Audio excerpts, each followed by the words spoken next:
Sous un ciel clément, de Pablo Vergara.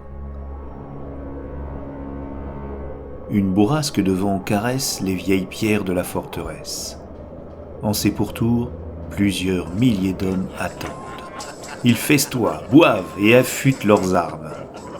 Les tambours jouent voluptueusement pour nuire au sommeil des défenseurs. L'assaut depuis 5 lunes se fait attendre.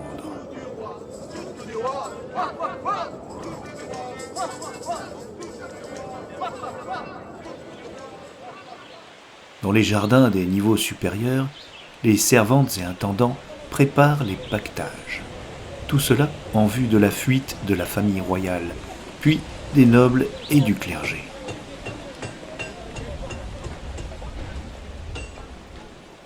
En attendant cette délivrance, ils prient dans la chapelle. Les femmes ont revêtu leurs plus beaux atours de soie et de tulle. Tous portent leurs bijoux qui irriguent les corps d'une cascade d'or, d'argent, de joyaux et de rubis. L'évêque prononce une messe nocturne.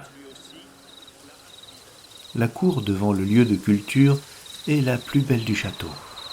Sa réputation se moque des frontières et résonne dans tous les royaumes voisins. Un magnifique jardin où poussent 1001 espèces d'arbres et de fleurs, d'immenses châtaigniers au culte des roseraies qui protègent les massifs de tulipes et de jonquilles. Le tout s'épanouit sous des arches d'un blanc immaculé.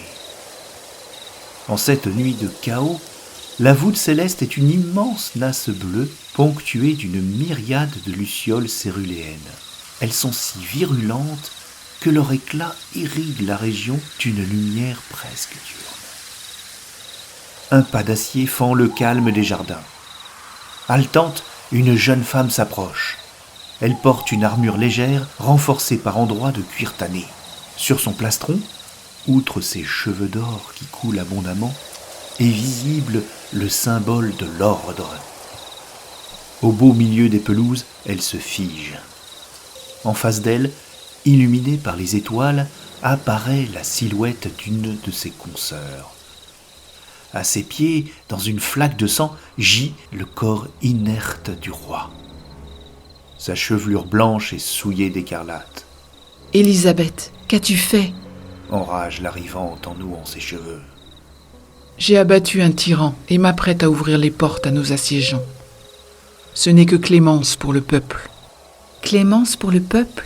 Régicide, tu n'agis que pour ton propre intérêt. » Tel un fuseau de lumière, l'épée de Margaret quitte son fourreau. Elle est damasquinée de fins fils d'or. « Je ne veux pas t'affronter, ma sœur. Mais si tu me défies, tu subiras le même sort que notre roi. Que mon roi. » la reprend-elle. « Tu as trahi le royaume et l'ordre. Ne t'attends pas à quitter cet endroit en vie. » « Soit. » La régicine dégaine à son tour. Les deux chevalières se font face dans des positions de combat académiques. L'ordalie débute. Avec une hargne héroïque, Margaret charge. L'acier de son épée vient frapper l'arme de son adversaire. Chanceux, un coup entaille la chair d'un endroit laissé nu par l'armure. La traîtresse vocifère.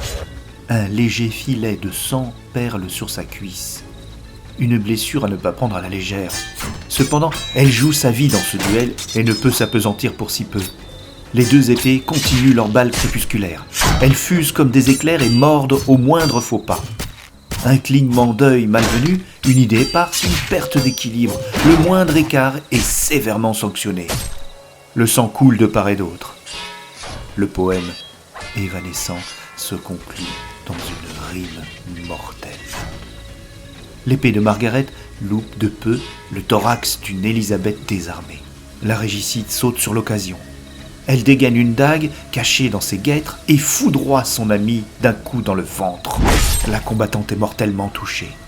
Elle s'effondre dans des râles, tentant de donner l'alarme. Cependant, personne ne vient. Celle qui a trahi par 2 fois se porte au-dessus du corps mourant. « Merci pour tout ce que tu m'as appris, Margaret. Je suis navrée que ça doive s'achever ainsi, » déclare-t-elle lourdement, avant de disparaître dans les taillis, dévorée par l'obscurité. Allongée sur l'herbe humide, la blessée gémit. Son corps est endolori et ses membres engourdis. par une plaie profonde, un magma de rouge et de rosé s'échappe de son ventre de louve. Petit à petit, elle sent disparaître sa chaleur. Margaret concède alors un pouffement, une désillusion. Elle est désabusée d'avoir ainsi été trahie et vaincue par une membre de l'ordre, une cadette et élève qui plus est.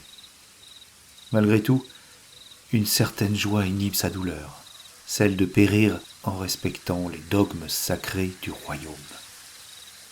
Elle gît aux côtés de son Seigneur avec, dans sa bouche délicate, un goût d'acier.